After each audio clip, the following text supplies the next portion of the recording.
چلے جی، اللہ کے فضل و کرم سے آج ہم شروع کرنے لگے ہیں تیسرا سپارہ، اور سورۃ بقرہ چل رہی ہے 253۔ تلک الرسل فضلنا بعضهم علی بعض، یہ ہمارے پیغمبر ہیں جن میں سے بعض کو ہم نے بعض پر فضیلت دی، اگرچہ بحیثیت نبی اور رسول سب برابر ہیں، لیکن بعض خصوصیت کے لحاظ سے مختلف ہیں۔ ان میں کچھ تو ایسے ہیں جن سے اللہ نے کلام کیا، بعض ایسے تھے جن کے درجے بلند کیے گئے، اور مریم کے بیٹے عیسیٰ کو روشن دلیلیں عطا فرمائیں اور روح القدس کی تائید سے سرفراز کیا۔ اگر اللہ چاہتا تو جو لوگ ان پیغمبروں کے بعد پیدا ہوئے وہ ہدایت کی روشن دلیلیں پا لینے کے بعد پھر نہ لڑتے، لیکن پیغمبروں کے بعد لوگ آپس میں مخالف ہو گئے، کچھ لوگوں نے ایمان کی راہ اختیار کی، کچھ لوگوں نے کفر کا شیوہ پسند کر لیا۔ اگر اللہ چاہتا تو یہ لوگ آپس میں نہ لڑتے، لیکن اللہ جو چاہتا ہے کرتا ہے، یعنی کوئی اس کے کاموں کا احاطہ نہیں کر سکتا۔ اے مسلمانوں، ہم نے جو کچھ تمہیں دے رکھا ہے اسے راہ حق میں خرچ کرو، قبل اس کے کہ آنے والا دن سامنے آ جائے، کیونکہ اس دن نہ تو خرید و فروخت ہوگی اور نہ ہی کسی کی دوستی کام آئے گی، اور نہ کسی کی صحیح سفارش سے کام کی لیا جائے گا، اور جو لوگ منکر ہیں وہی ظالم ہیں۔ اللہ کے سوا کوئی معبود نہیں، وہ ہمیشہ زندہ ہے، ہر چیز اس کے حکم سے قائم ہے، اس کے لیے نہ اونگ ہے اور نہ نیند، آسمان و زمین میں جو کچھ ہے، اور کون ہے جو اس کی اجازت کے بغیر کسی کی سفارش کے لیے زبان کھولے؟ جو کچھ سامنے ہے وہ اس سے بھی جانتا ہے، اور جو کچھ پیچھے ہے وہ اس کے علم سے باہر نہیں۔ اس کے علم کا کوئی بھی احاطہ نہیں کر سکتا، مگر یہ کہ جتنی بات کا علم وہ انسان کو دینا چاہے دے دے۔ اس کا تخت آسمان و زمین کے تمام پھیلاؤ پر چھایا ہوا ہے، اور اس کی نگرانی حفاظت میں اس کے لیے کوئی تھکاوٹ نہیں۔ اس کی ذات بڑی ہی بلند مرتبہ ہے، سبحان اللہ۔ تو یہ ہے آیت الکرسی۔ اور سورۃ بقرہ کی اہمیت اس لیے بھی بہت زیادہ ہے کہ ایک تو سورۃ بقرہ کو خود نبی کریم صلی اللہ علیہ وسلم نے کہا کہ یہ کوہان ہے، یہ قرآن کی کوہان ہے، اور سورۃ بقرہ کے بارے میں نبی کریم صلی اللہ علیہ وسلم نے فرمایا کہ سورۃ بقرہ گھر میں پڑھا کرو، اس سے نہ شیطان بھاگتا ہے۔ اور پھر سورۃ بقرہ کی اہمیت اس لیے بھی ہے کہ اس کے اندر یہ آیت الکرسی ہے، اور آیت الکرسی جو ہے یہ نبی کریم صلی اللہ علیہ وسلم نے ایک صحابی سے پوچھا کہ بتاؤ کہ سب سے اہم جو ہے وہ آیت کون سی ہے؟ انہوں نے کہا نبی کریم صلی اللہ علیہ وسلم آپ بہتر جانتے ہیں۔ نبی کریم صلی اللہ علیہ وسلم نے دوسرے صحابی سے پوچھا تو انہوں نے کہا آیت الکرسی۔ نبی کریم صلی اللہ علیہ وسلم نے کہا تمہیں تیرا علم مبارک ہو کہ تمہیں علم ہے کہ یہ سب سے اہم ہے آیت الکرسی، جس میں اللہ تبارک و تعالیٰ نے اپنا نا تعارف کروا دیا کہ میرے ساتھ نا کسی کو شریک نہ کیا کرو۔ کوئی ہے جو تمہیں بخشوا دے گا میرے سے؟ یا کوئی ہے ایسا تمہارا کوئی پیر فقیر یا کوئی ایسا تمہارا بھگوان، کوئی دیوتا کہ جس کو نیند ہی نہ آتی ہو، جو کبھی سویا ہی نہ ہو؟ اور رب ایسا ہے جس کو اونگ ہی نہیں آتی۔ تو اس لیے یہ آیت الکرسی پڑھ کے اپنے گھروں پہ بھی پھونکا کرو، چور نہیں آتے، 8 فرشتے اس کی نگہبانی میں کھڑے ہو جاتے ہیں۔ یہ پڑھ کر اور اس کے ساتھ اور بھی ذکر اذکار کیا کریں جو میں نے پہلے ہی بتائے تھے۔ اسی طرح ایک صحابی کہتے ہیں کہ میں اپنا اناج رات کو جب رکھا تو میں نے دیکھا کہ ایک بندہ دھڑا دھڑ بوری بھر رہا ہے اپنی، میں نے اس کا ہاتھ پکڑ لیا۔ وہ کہتا ہاتھ بڑا عجیب سا تھا، اس کے اوپر بال۔ میں نے کہا تم چوری کر رہے ہو؟ میں نے تو تمہیں پکڑ لیا۔ تو وہ کہتا ہے نہیں تم مجھے چھوڑ دو، میں تمہیں اس کے لیے نا ایک چیز بتاتا ہوں کہ تم 3 دن تک آیا ہوگا، لیکن میں تمہیں ایک چیز بتاتا ہوں کہ آیت الکرسی پڑھا کرو، تو پھر کوئی شیطان کوئی چور نہیں آئے گا۔ انہوں نے نبی کریم صلی اللہ علیہ وسلم سے بات کی، نبی کریم صلی اللہ علیہ وسلم نے کہا ہے تو وہ شیطان تھا لیکن بات صحیح کر گیا کہ آپ اپنی چیزوں پر اپنے گھروں پر آیت الکرسی پڑھیں۔ پھر دیکھیں ایک مثال ہے بنی اسرائیل کی، یہی والی اس آیت کے لیے کہ اللہ تبارک و تعالیٰ نے موسیٰ علیہ السلام نے پوچھا کہ اللہ آپ کو نیند نہیں آتی؟ انہوں نے کہا نہیں میں اونگ بھی نہیں لیتا۔ تو انہوں نے کہا اللہ یہ کیسے ہو سکتا ہے، یعنی کہ مطلب کہ آپ میں بھی کوئی اس طرح کا کام کرنا چاہتا ہوں یا اس طرح کا کوئی واقعہ ہے۔ انہوں نے کہا موسیٰ تم نہیں کر سکتے۔ انہوں نے کہا اچھا موسیٰ ٹھیک ہے۔ اب موسیٰ علیہ السلام کی شروع سے عادت تھی کہ وہ ایک قسم کا کہتے ہیں نا اللہ کے لاڈلے، تو باتیں پوچھنا اور باتیں منوانا۔ تو وہ کہتے ہیں اچھا موسیٰ تم نا 3 بوتلیں پکڑ لو شیشے کی اور 3 دن تک کھڑے رہو، سونا نہیں ہے۔ وہ 3 دن تک کھڑے رہے، اور ایک دن تو گزر گیا، دوسرا دن ذرا ہوا کہ طبیعت خراب ہونا شروع ہو گئی، تیسرے دن بوتل گر کے ٹوٹ گئی۔ پھر اللہ تبارک و تعالیٰ نے کہا موسیٰ یہ تمہیں ایک اونگ آئی ہے تو تمہاری بوتلیں ٹوٹ گئی ہیں، یہ میں کل کائناتیں چلا رہا ہوں، مجھے اونگ کیسے آ سکتی ہے؟ اس لیے اللہ تبارک و تعالیٰ کہتے ہیں کہ مجھے اونگ بھی نہیں آتی۔ اللہ اکبر۔ چلیں جی کوئی بات نہیں، آگے چلتے ہیں، ہم اس کی وضاحت تو نہیں کر سکے لیکن اللہ کے حوالے۔ اس کے بعد ہے دین کے بارے میں کسی طرح کا جبر نہیں، لا اکراہ فی الدین، دین کے بارے میں کسی طرح کا جبر نہیں، کیونکہ وہ اعتقاد سے تعلق رکھتا ہے، اور جبر و تشدد سے اعتقاد پیدا نہیں ہوتا۔ بلا شبہ ہدایت کی راہ گمراہی سے الگ اور نمایاں ہو گئی ہے۔ پھر جو شخص طاغوتی طاقتوں سے انکار کرتے ہیں اللہ پر ایمان لایا تو بلا شبہ اس نے مضبوط حلقہ پکڑ لیا جو حلقہ ٹوٹنے والا نہیں، اور یاد رکھو اللہ سب کچھ جاننے والا اور سننے والا ہے، سبحان اللہ۔ دیکھیں ایک تو بات اللہ تبارک و تعالیٰ نے کہہ دی کہ دین میں نا کوئی تنگی نہیں ہے، دین میں کوئی سختی نہیں ہے، زبردستی کسی کو مسلمان نہیں بنانا، زبردستی کسی کو مسلمان بنایا تو کوئی فائدہ نہیں، اس میں تشدد نہیں ہے۔ پھر اللہ تبارک و تعالیٰ اپنے دین کی تعریف کرتے ہوئے کہتے ہیں کہ یہ جو ہے نا یہ ایک پھر جو شخص طاغوتی طاقتوں سے انکار کرتے ہوئے اللہ پر ایمان لائے، وہ اپنی طاقتوں کو، اپنے شیطانی طاقتوں کو، اپنا جن کو مانتا تھا ان کو چھوڑ کے اللہ پر جو ایمان لے آیا نا، تو بلا شبہ اللہ تبارک و تعالیٰ نے کہا اے میرے بندے اب تو نے ایک ایسا مضبوط حلقہ پکڑ لیا ہے نا کہ بس اب تو جنت میں جائے گا سیدھا. یعنی حلقہ کیا ہے کہ یہ قرآن کی، یہ جو قرآن ہے نا یہ ایک حلقہ ہے. اور حلقہ کیا ہوتا ہے؟ اتنا بڑا زنجیر ٹائپ رسی جس کے اندر ایک وہ لگا ہوتا ہے کنڈا، کڑا، پھر کڑے سے کڑا جڑا ہوا لمبی ایک مضبوط رسی جنت عرش تک جاتی. بس جس نے یہ مضبوط کڑا پکڑ لیا نا، ایک حلقہ پکڑ لیا، بس اب وہ سیدھا جنت میں جائے گا، عرش کے قریب ہی جائے گا. اللہ اکبر. تو اللہ نے ساتھ ہی پھر تعریف بھی کر دی کہ ٹھیک ہے زبردستی دین میں نہیں کہا جاتا، لیکن اگر بندے تو آ گیا کوئی تو پھر دیکھ تیرا ماشاءاللہ تیرے لیے کتنی آسانیاں ہیں. اللہ ولی الذین آمنوا، اللہ ان لوگوں کا ساتھی اور مددگار ہے جو ایمان کی راہ اختیار کرتے ہیں. وہ انہیں طریقوں سے نکالتا ہے، روشنی میں لاتا ہے. مگر جن لوگوں نے کفر کی راہ اختیار کی ہے تو ان کے مددگار سرکش اور مفسد ہیں. انہیں روشنی سے نکالتے ہیں اور طریقوں میں لے جاتے ہیں. سو یہی لوگ ہیں جن کا گروہ پکا دوزخی ہے، جو ہمیشہ ہمیشہ عذاب جہنم میں رہے گا. آیت نمبر ہے 258. الم تری الی الذی حاج ابراہیم فی ربہ، کیا تم نے اس شخص کی حالت پر غور نہیں کیا جس نے ابراہیم سے اس کے رب کے بارے میں حجت کی تھی کہ اللہ نے اسے بادشاہت دے رکھی ہے. جب ابراہیم نے کہا میرا رب تو وہ ہے جو زندہ کرتا ہے اور مارتا ہے، تو اس نے جواب میں کہا میں تو خود بخود زندہ ہوا ہوں اور خود ہی مروں گا. اس پر ابراہیم نے کہا اللہ سورج کو مشرق سے طلوع کرتا ہے تو اس کو مغرب سے طلوع کر کے دکھا دے. یہ سن کر وہ بادشاہ ہکا بکا رہ گیا. اور اللہ کا قانون یہ ہے کہ ظالموں پر کبھی کامیابی اور فلاح کی راہ نہیں کھولتا. اب دیکھیں نا بات وہی آگے میں جو بار بار آپ سے کرتی ہوں کہ جب ان کافروں سے منکروں سے یہ پوچھو نا کہ یہ آسمان کس نے بنائے، تو وہ کہتے ہیں اللہ نے. اب اس کو تو نہیں کہہ سکتے ہم نے بنائے. یہ پہاڑ، یہ زمین، یہ بارش، یہ ہوائیں کس نے بنائے؟ کوئی کہے اٹھ کے کہ میں نے بنائی. اسی طرح وہ بادشاہ اتنا ضدی اور ہٹ درم تھا کہ ابھی بھی بڑے لوگ ہیں وہ کہتے ہیں کہ دنیا میں خود ہی پیدا ہوئے ہیں. اس کو ایتھیسٹ کہتے ہیں ان لوگوں کو. وہ کہتے ہیں ہم دنیا میں خود ہی پیدا ہوئے ہیں، خود ہی مر جائیں گے، بس ختم ہو جائے گی کہانی. کوئی جنت کوئی جہنم یہ سب ابھی باتیں ہیں. ابھی بھی ایسے لوگ ہیں ہزاروں. اسی طرح یہ بادشاہ جو تھا اس نے بھی کہا کہ بھائی میں تو خود پیدا ہوں مر جاؤں گا. اس نے کہا یہ تو ایک بیوقوف انسان ہے، چلو میں اس سے ذرا کچھ ایسی بات کروں. اچھا پھر بتاؤ یہ جو ہے آسمان وغیرہ، انہوں نے کہا کہ سورج کو تم ایسے کرو کہ اللہ تو میرا مشرق سے نکالتا ہے نا تو تم مغرب سے نکال دو. اب کیسے نکالیں؟ یہاں پہ زبان بند ہو گئی تو زبان بند بھی ہو جائے، لیکن جنہوں نے ایمان نہیں لانا نا وہ ایمان نہیں لاتے. اللہ اکبر. اور کلازی مرنا علی قریۃ وہی خاویۃ، یا اس شخص کی مانند جو بحالت خواب ایک ایسی بستی پر سے گزرا جو اپنی چھتوں پر گری پڑی تھی. تو اس کو خیال گزرا کہ اللہ اس بستی کو کیسے زندہ کر دے گا. پھر اللہ نے اس کو اسی حالت میں 100 سال تک مارے رکھا. پھر اٹھایا، پھر پوچھا کہ تو اس حالت میں کتنی دیر رہا؟ تو اس نے کہا 1 دن یا دن کا کچھ حصہ. ارشاد ہوا نہیں بلکہ تو 100 سال تک یہاں ٹھہرا رہا. اب اپنے کھانے اور پینے پر نظر ڈال کہ وہ ابھی تک گلا سڑا نہیں، اور اپنی سواری کے گدھے کو بھی دیکھ کہ وہ کس حالت میں ہے. اور یہ سب کچھ اس لیے کیا گیا کہ ہم تجھے لوگوں کے لیے ایک نشانی بنا دیں. اور پھر اس کے جسم کی ہڈیوں پر غور کر کس طرح ہم اس کا ڈھانچہ بنا کر کھڑا کر دیتے ہیں، اور پھر اس پر کس طرح گوشت کا غلاف چڑھایا ہے. اللہ اکبر. دیکھیں ہم ان نشانیوں کو نہ مان دیں. بے شک آپ فریج میں نا چیز رکھ لیں، اتنی تو نہیں جتنی اللہ نے کہا 100 سال باہر آ، لیکن ایک مثال ہے. تو کافی عرصے نا فریز کر کے کہتے ہیں اگلے سال استعمال کر لیں گے. پیکٹ بنا کے رکھ لیں. اللہ کی ہواؤں میں کوئی تاثیر ایسی ہوگی اس وقت جو اس کے ارد گرد کر دے. یہ ہم نہیں جانتے کہ اس کا کھانا خراب نہیں ہوا، یہ بھی نشانی دکھائی.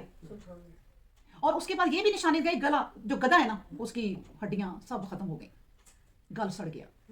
دونوں نشانیاں ایک ساتھ کر دی کہ وہی آیت جو کل میں نے کہا تھا 117 بدیع السماوات والارض وَإِذَا قَضَىٰ أَمْرًا فَإِنَّمَا يَقُولُ لَهُ كُن فَيَكُن.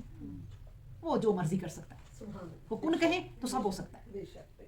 تو یہ نشانیاں اسے دکھائیں. اور نشانیاں کن کو دکھا رہے ہیں اللہ؟ جو نشانیاں دیکھنا چاہتے تھے نبی، وہ نبی تھے. ہم عام انسان ہیں لیکن پھر بھی ہمارے لیے بہت نشانیاں رکھی ہیں. آپ اپنے مردے کو کبھی کہو کہ اٹھ جاؤ، اٹھے گا؟ وہ کبھی نہیں اٹھے گا. وہ اللہ کے پاس چلا گیا اور اللہ کی طرف لوٹ گیا. یہ اللہ کا ایک قانون ہے. تو بہرحال ہمارے ارد گرد بھی بہت نشانیاں ہیں. پھر اس کے بعد کہا وَإِذْ قَالَ إِبْرَاهِيمَ، پھر اس پر غور کرو جب ابراہیم نے کہا تھا کہ اے رب مجھے دکھا دے کہ تو کفر کی موت مرے ہوں کو کس طرح زندہ کرے گا.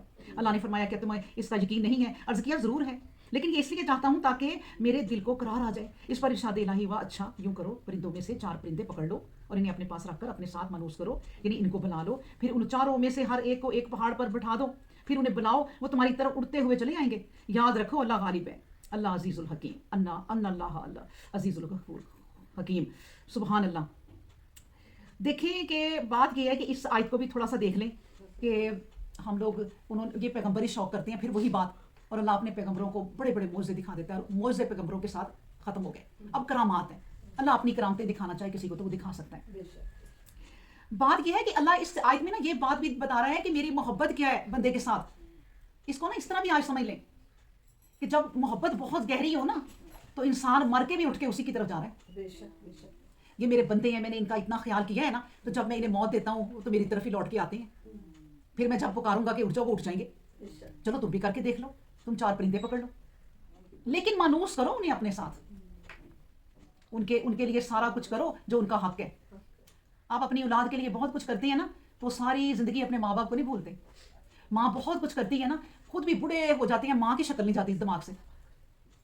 کیوں؟ کیونکہ اس نے مانوس کیا ہوتا ہے اپنے ساتھ, اس نے پیار محبت دیا ہوتا ہے. اللہ نے کہا پہلے 4 پرندے لو, ان کو اپنے ساتھ مانوس کرو, پالو, پیار محبت سے رکھو, پھر تم ان کا قیمہ بھی کر دو, تو آواز دو تو وہ تمہاری طرف آئے. یہ نشانی میں تمہیں دکھا دیتا ہوں. سبحان اللہ. پھر اس کے بعد ہے مثل الذین ینفقون اموالہم, جو لوگ اللہ کی راہ میں اپنا مال خرچ کرتے ہیں, ان کی اس نیکی کی مثال اس بیج کے دانے کی سی ہے جو زمین میں بویا جاتا ہے. اس ایک دانے سے 7 بالیاں پیدا ہو گئیں, اور ہر بالی میں 100 دانے نکل آئے, اور اللہ جس کے لیے چاہتا ہے اس سے بھی دگنا کر دیتا ہے, اور وہ بہت ہی وسعت رکھنے والا ہے اور سب کچھ جاننے والا ہے.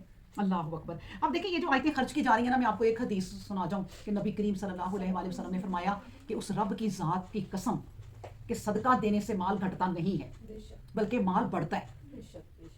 تو یہ آگے یہ خرچ کی آتی ہیں. اللہ زینہ ینفقون اموالہم فی سبیل اللہ, جو اللہ کی راہ میں خرچ کرتے ہیں اور اس طرح خرچ کرتے ہیں کہ نہ تو احسان جتاتے ہیں, نہ لینے والے کو قول و فعل سے دکھ پہنچاتے ہیں, تو ان کے رب کے حضور ان کے عمل کا اجر محفوظ رہتا ہے, نہ تو ان کے لیے کسی قسم کا ڈر ہے اور نہ کسی طرح کی غمگینی ہے. سبحان اللہ. اب دیکھیں کتنی بڑی شرط لگا دی ہے اللہ نے. اگر کسی کی ہیلپ کرنی ہے نا تو پھر دل سے کرو, اور اس کی کہانیاں لوگوں کو بھی نہ سناتے پھرو کہ وہ میرے پاس آیا تھا تو میں نے اسے یہ دیا تو وہ دیا تو نیکی اپنی ختم کر لی, یا اس کو ہی نہ جب ملے تانے دو کہ تمہارے لیے میں نے کیا نہیں کیا. جتانا نہیں ہے. حدیث ہے کہ 3 قسم کے لوگ, نبی کریم صلی اللہ علیہ وسلم نے فرمایا کہ 3 قسم کے لوگ ایسے ہوں گے کہ اللہ بات چیت نہ کرے گا ان سے, نہ ان کی طرف دیکھے گا, نہ ان کی طرف نگاہ کرے گا, نہ ان کی طرف کوئی کرم اور اپنا فضل کرے گا. ایک وہ شخص جو شراب کا عادی ہے, وہ سن لے, اور دوسرا احسان کر کے جتانے والا, بات تک نہیں اللہ کرے گا.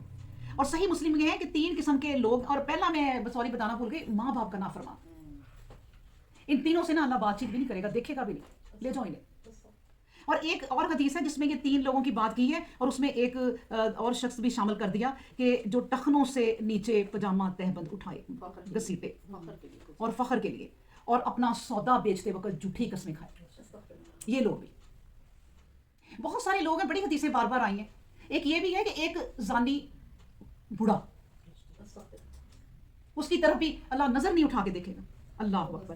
پھر پڑھتے ہیں کہ قول معروف و مغفرات. دیکھیں کتنی پیاری بات ہے. اللہ بھی کہہ رہا بھائی سیدھی باتیں کرو, بل فریب نہ کرو, سیدھے منہ سے ایک اچھا بول اور عفو درگزر کی کوئی بات اس خیرات سے کہیں بہتر ہے جس کے ساتھ اللہ کے بندوں کے لیے اذیت ہو. اور یاد رکھو کہ اللہ بے نیاز اور نہایت ہی بردبار ہے. کیا کہا اس میں کہ بھائی تم نے اگر احسان جتانا ہے نا دیکھ کے تو اس کو 20 دفعہ سنانا ہے, بلکہ وہ عورت خود کہے گی کہ بھائی آپ نہ دو, مجھے بس ایک بات ہی اچھی کر لو, یہی بہت ہے. اتنی دفعہ آپ میری عزت کو جنازہ نکالتے ہو, یہی اللہ نے کہا کہ پھر تم نہ دو, اپنی بات کو اچھی کر لو. اچھی بات کرنا بھی صدقہ ہے. کہ نبی کریم صلی اللہ علیہ وسلم نے کہا کسی کی طرف دیکھ کے مسکرا دینا اور اچھے طریقے سے سلام کر لینا, یہ بھی صدقہ ہے. اللہ اکبر. یا یہ الذین آمنوا, یا مسلمانوں اپنی خیرات کو احسان جتا کر اور لوگوں کو اذیت پہنچا کر برباد نہ کرو, جس طرح وہ شخص جو محض لوگوں کو دکھانے کے لیے مال خرچ کرتا ہے اور اللہ پر اور آخرت کے دن پر ایمان نہیں رکھتا. ایسے لوگوں کی مثال ایسی ہے جیسے پتھر کی چٹان کے اس پر مٹی کی ایک تہ جم گئی ہو اور اس پر اس نے بیج بویا. جب زور سے بارش برسے تو ساری مٹی ماہ بیج بہہ گیا اور ایک صاف چٹان کے سوا کچھ بھی باقی نہ رہا. جو کچھ بھی کمایا تھا وہ رائیگاں کر دیا. اللہ ان لوگوں پر سعادت کی راہ نہیں کھولتا جو کفر کی راہ اختیار کرتے ہیں. دیکھیں نا, جو جتاتا ہے نا اس کی مثال دے دی ہے کہ بھئی تو نے تو سارا خرچ ایک اپنی نا ایک سخت چٹان پہ رکھ کے کیا, وہ بارش آئی وہ بہہ گیا اور پیچھے چٹان ہی رہ گئی, کیا فائدہ. اللہ اکبر. ہاں جو لوگ اپنا مال صرف اور صرف اللہ کی رضا کے لیے خرچ کرتے ہیں اور اس بات پر ان کے دل جم چکے ہیں, ان کی مثال ایسی ہے جیسے ایک اونچی زمین پھر اگایا ہوا باغ کہ اس پر پانی برسے تو پھل پھول پیدا ہو جائیں, اور اگر زور سے پانی نہ برسے تو ہلکی بوندیں بھی اسے شاداب کر دینے کے لیے کافی ہوتی ہیں. اور یاد رکھو کہ تم جو کچھ کرتے ہو اللہ کی نظر سے پوشیدہ نہیں ہے. یعنی اتنی اللہ نے کہا کہ جو خرچ کرنے والا ہے نا وہ اتنا پیارا انسان ہے کہ جس طرح وہ زمین جو بڑی اونچی ہے, بادلوں کے قریب قریب ہے, بارش تیز نہ بھی ہونا تو بوندا باندی بھی ہوتی ہے تو شاداب ہو جاتی ہے. یعنی اتنی پیاری وہ زمین ہے, اتنا پیارا اس کا دل ہے. تو اس لیے اللہ نے کہا اللہ کی خاطر خرچ کرو. اس کے بعد ہے آیت نمبر 266. کیا تم میں سے کوئی شخص بھی یہ پسند کرے گا کہ اس کے پاس کھجوروں اس کے پاس کھجوروں کے درختوں اور انگوروں کی بیلوں کا ایک باغ ہو، اس میں نہریں بہہ رہی ہوں، نیز اس میں اور بھی ہر طرح کے پھل پھول پیدا ہوئے ہوں۔ پھر جب اسے بڑھاپا آ جائے اور ناتواں اولاد اس آدمی کے چاروں طرف جمع ہو کر اچانک جلس دینے والی آندھی چلے اور آن کی آن میں وہ باغ جل کر ویران ہو جائے، اور اللہ ایسی ہی مثالوں کے انداز میں تم پر حقیقت کی نشانیاں واضح کر دیتا ہے تاکہ تم غور و فکر سے کام لو۔ اچھا، یہ مثال نا اب ایسے شخص کی بتائی ہے، آپ کو تھوڑا تھوڑا سمجھاتی جاتی ہوں کہ اس کی اولاد بھی جوان ہے، اس کے پاس پیسہ بھی ہے، اس کے پاس باغات بھی ہے، اس کے پاس فیکٹری ہیں، اس کے پاس آفیسز ہیں، جو بھی کام ہے اس کے بڑے زیادہ ہیں، اولاد بھی ہے، لیکن کیا فائدہ ہوا؟ اس نے عیش و عشرت سے زندگی گزار لی، جب بڑھاپا آیا نا تو یہ کوئی کام نہیں آیا۔ کیوں؟ کیونکہ تربیت ہی نہیں کی، وہ دولت کی طرف ہی لگا رہا، اولاد کی تربیت نہیں کی، اولاد بھی دولت لے کے اڑ گئی اور وہ ویران، اس کے باغ ایسے ہو گئے جیسے ویران ہے۔ کس کے لیے محنت کی؟ جو بھی آپ دنیا میں محنت کرو نا، جو بھی کاروبار کرو، ساتھ اپنے بچوں کو دین کی طرف لے کے چلو، پھر وہ بچے کام میں آتے ہیں۔ ایک ایسا ہی واقعہ ہوا تھا نا پچھلے دنوں کہ ایک بندہ تھا، وہ بڑا آفیسر تھا اور اچھی خاصی اس کی تنخواہیں تھیں، اپنے بچوں کو بڑی عیش عشرت میں پالا، اور جو گورنمنٹ کی ہائی لیول پہ جاب کرتے ہیں نا تو وہ پھر آپ کو پتہ ہے رشوت بھی پھر اتنی لیتے ہیں، جب حرام کمائی ہو تو بڑی عیشیں کرائیں، سارے بچے باہر چلے گئے، خود بڑھاپا آیا اسی طرح۔ ایک کمرے میں نا وہ لیٹا رہا اور بچوں نے اس کے لیے نوکر رکھ دیا۔ ایک دفعہ وہ نوکر نا کنڈی لگا کے باہر سے چلا گیا، اور اس کے ساتھ کوئی ٹریجڈی ہو گئی، وہ کہیں اپنے نکل گیا کہ اچھا میں تھوڑی دیر میں آتا ہوں شام تک، وہ بندہ مر گیا، اور وہ نوکر 3 دن نہیں آیا، وہ اپنے گاؤں چلا گیا اور بھول گیا ہوگا کنڈی لگا کے، یا کیا واقعہ ہوگا اللہ عالم۔ کہتے ہیں اکیلا ہی وہ اتنے دن پڑا رہا، بدبو آئی لوگوں کو، تو پھر دیکھا یہ ہے کہ ویران، سارا کچھ ویران۔ وہ فیکٹریاں بنائی کس کے لیے؟ وہ اتنے آفیسر بن کے رشوت لی کس کے لیے؟ اللہ کی خاطر کرتے نا۔ تو پھر تھا اس کے بعد ہے یا ایھا الذین آمنو، اے لوگو، اے مسلمانوں، جو کچھ تم نے کمائی کی ہو اس سے خرچ کرو، جو کچھ ہم تمہارے لیے زمین میں پیدا کر دیتے ہیں، لیکن چاہیے کہ اللہ کی راہ میں خیرات کرو، تو اچھی چیز خیرات کرو۔ فصل کی پیداوار میں سے کسی چیز کو ردی اور خراب دیکھ کر تم خیرات نہ کر دو، حالانکہ اگر ویسی ہی چیز تمہیں دی جائے تو تم بھی اسے خوش دلی سے لینے والے نہیں، مگر آنکھیں بند کر لو تو دوسری بات ہے۔ یاد رکھو کہ اللہ کی ذات بے نیاز اور ساری ستائشوں سے لائق ہے۔ اللہ اکبر۔ اب دیکھیں نا، کوئی بہن آپ کو کوئی تحفہ دے جائے سڑا گلا، اور آپ کہیں گے تو اللہ معاف کرے، یہ کیا دے گئی ہے، اس کو ذرا بھی تمیز نہیں ہے کس سے ملنے کی، کتنا دل خراب ہوگا۔ تو اللہ کی راہ میں آپ گندی ترین چیزیں جو گھر کی پڑی ہیں وہ نکال رہے ہیں، تو اللہ کہتا ہے آنکھیں بند ہو گئی ہیں میری طرف سے، کوئی دماغ کام نہیں کرتا۔ اللہ اکبر۔ تو پھر اس کے بعد ہے کہ شیطان تمہیں مفلسی سے ڈراتا ہے اور برائیوں کی ترغیب دیتا ہے، لیکن اللہ تمہیں اس راہ کی طرف بلاتا ہے جس میں اس کی مغفرت اور اس کے فضل کا وعدہ ہے، اور یاد رکھو اللہ وسعت رکھنے والا، سب کچھ جانے والا ہے۔ دیکھیں نا، شیطان یہی کہتا رہتا ہے نہ خرچ کرو نہ خرچ کرو، یہ کہہ دیا اللہ نے، ڈراتا ہی رہتا ہے کہ بھائی پیسے ختم ہو جائیں گے، کیونکہ اسے پتہ ہے کہ اگر اس بندے نے 1000 نکال کے اللہ کی راہ میں دے دیا تو اللہ 10,000 دے گا، اور یہ تو پکا ہو جائے گا، اس لیے وہ روکتا ہے۔ اللہ اکبر۔ اس کے بعد پھر آیت نمبر پڑھتے ہیں 269، وہ جسے چاہتا ہے حکمت دے دیتا ہے، اور جس کو حکمت مل گئی تو یقین جانو اس نے بڑی ہی بھلائی پا لی، اور نصیحت حاصل نہیں کرتے مگر وہی لوگ جو عقل اور بصیرت رکھنے والے ہیں۔ اللہ اکبر۔ دیکھیں ایک حدیث ہے، نبی کریم صلی اللہ علیہ وسلم نے فرمایا کہ اللہ فرماتا ہے کہ میں دنیا تو سب کو ہی دے دیتا ہوں، کافروں کو بھی مشرکوں کو بھی، جاؤ میری دنیا استعمال کرو، کچھ نہیں اللہ نے اس دنیا میں سے لینا، کیونکہ اللہ، نبی کریم صلی اللہ علیہ وسلم نے یہ بھی کہا کہ یہ دنیا اللہ کے نزدیک نہ مچھر کے پر کے برابر بھی نہیں ہے، پھینکی ہوئی ہے اللہ نے دنیا، آؤ مشرکو منکرو اس سے فائدہ اٹھا لو، لیکن دین کی سمجھ میں اسے دیتا ہوں جو پھر میرے لائق ہوتا ہے۔ دین میں ہر ایک کو نہیں دے دیتا، دین اسی کو دیتا ہوں جو ہدایت کے لیے خود چل کے آئے، اس کو دین ہدایت ملے گی۔ وما انفقتم من نفقات، اور دیکھو خیرات کی قسم میں سے تم جو کچھ بھی خرچ کرو، اللہ کی نظر مان کر جو کچھ بھی نکالنا چاہو، تو یہ بات یاد رکھو کہ اللہ کے علم سے پوشیدہ نہیں ہے، اور اللہ کی نافرمانی کرنے والوں کے لیے کوئی مددگار نہیں ہوگا۔ اگر تم کھلے طور پر خیرات کرو یہ بھی بہت اچھی بات ہے، اگر پوشیدہ رکھو، محتاجوں کو دے دو، تو اس میں بھی تمہارے لیے بڑی بہتری ہے، اور اگر ایسا کرنا تمہارے گناہوں کو تم سے دور کر دے گا، اور یاد رکھو کہ تم جو کچھ بھی کرتے ہو نا اللہ کے علم سے پوشیدہ نہیں ہے، وہ ہر بات کی خبر رکھنے والا ہے۔ دیکھیں بار بار اللہ کیسے کہہ رہے ہیں ہمیں، اتنی دفعہ ہم بھی نہیں اپنے بچوں کو سمجھا سکتے، ہم بھی کہیں بھاڑ میں جاؤ، بار بار اللہ کہہ رہا ہے میں خبر رکھنے والا ہوں، مجھے نہ بھولنا، میں تمہاری ایک ایک حرکت دیکھ رہا ہوں، میں باخبر ہوں، میں سمیع علیم ہوں، یہ یاد رکھنا۔ اور اب کتنی یہ بات بتا دی ہے کہ دیکھو تم کھلے طور پر دو، اب یہ بھی ہمیں سہولت دے دی ہے کہ دکھا کے بھی دے دو، چلو عورتوں کی عادت ہوتی ہے میں جب تک نہ سناؤں کہ میں نے فلاں مدد کی ہے تو انہیں چین نہیں آتا، نہیں صافی ہوتی ہے، تو اللہ نے کہا تم دکھا کر بھی دے دو تو کوئی بات نہیں، تم چھپا کر بھی دے دو تو کوئی بات نہیں۔ نبی کریم صلی اللہ علیہ وسلم نے کہا وہ شخص جس نے اللہ کی راہ میں جو ہے وہ دکھا کر دیا، وہ ایسا ہے کہ جیسے اونچی تلاوت کرتا ہے، آ کر دیا نا تو اس نے وہ ایسے ہے جیسے کہ نا وہ مطلب کہ چھپا کر دیا، وہ جیسے قرآن اونچی پڑھتا ہے، اور جس نے کھلم کھلا دیا وہ ایسے جیسے قرآن آہستہ پڑھتا ہے، یعنی یہ فرق ہے۔ لیکن دونوں ٹھیک ہیں. پھر ایک مثال آیت نمبر ہم پڑھتے ہیں 272. ٹھیک ہے. اے پیغمبر اسلام تم پر اس بات کی کوئی ذمہ داری نہیں کہ لوگ ہدایت قبول کریں. تمہارا کام صرف راہ دکھانا ہے. اللہ جسے چاہے ہدایت دیتا. جو کچھ بھی تم خیرات کرو گے تو اپنے لیے ہی کرو گے. تمہارا خرچ کرنا صرف اس لیے اس اللہ کی رضا کے لیے ہو. اسی طرح جو کچھ تم خرچ کرو گے تو اللہ پورا بدلہ تم کو دے گا اور تمہاری حق تلفی ہرگز نہیں ہوگی. ان ضرورت مندوں کا حق ہے جو اللہ کی راہ میں گھر بیٹھ گئے ہیں کیونکہ انہیں یہ طاقت ہی نہیں رہی کہ وہ معیشت کی تلاش کر سکیں. ناواقف آدمی دیکھے تو خیال کرے کہ انہیں کسی طرح کی احتجاج نہیں ہے کیونکہ ان کی ظاہری حالت ایسی ہے کہ تم غور و فکر ہی سے ان کی حالت جان سکو گے. اور وہ لوگوں کے پیچھے پڑھ کر کبھی سوال نہیں کرتے. تم جو کچھ بھی نیکی کی راہ میں خرچ کرو گے اس کا علم ہے اللہ کو. فإن اللہ بہ علیم. دیکھیں پھر وہی بات. اب اور ایک نئی بات کتنی پیاری بتا دی ہے. ہر طریقے سے اللہ نے معاشرے کو خوبصورت ترین بنا دیا ہے. کہا ہے کہ اپنے ان رشتہ داروں کا بھی خیال رکھا کرو کہ وہ تم سمجھتے ہو وہ بڑے دھلے ہوئے پیارے کپڑے پہنتے ہیں تو سفید پوش لوگ ہیں. تم نہیں پہچان سکتے.